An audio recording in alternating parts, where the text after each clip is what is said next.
টাকা এমন একটা জিনিস যেটা পাওয়ার জন্য মানুষ নিজের জীবনটা উজাড় করে দেয়। মানুষ বলে যে টাকা সবকিছু হয় না, কিন্তু সত্যি তো এটাই যে টাকা ছাড়া মানুষের কোনো অস্তিত্ব নেই। হাসপাতালের অসুস্থ মানুষটা জীবনে বাঁচা মরার সাথে লড়াই করে চলেছে, কিন্তু ডাক্তারের প্রথম কথা হলো আগে টাকা জমা করো, তারপর চিকিৎসা হবে। স্কুলে পড়লে টাকা, কলেজে শিক্ষা নিতে গেলেও টাকা, আর চাকরিতে সম্মান টাকার কাছে হার মেনে যায়। কোথাও গেলে টাকাটাই সবার আগে দরকার হয়। টাকা থাকলেই মানুষ মানুষকে মানুষ ভাবে। টাকা ছাড়া মানুষটা যতই সৎ ভালো মানুষ হোক না কেন, সমাজ সেই মানুষটাকে অবহেলা করতে শুরু করে।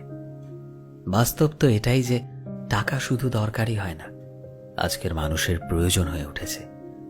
যার কাছে টাকা আছে সেই ঠিক, সে সব থেকে বড়, সে সবচেয়ে বড় সম্মানের যোগ্য। আর যার কাছে টাকা নেই, তার সত্যিগুলোকেও সহজে মিথ্যে বানিয়ে দেওয়া যায়।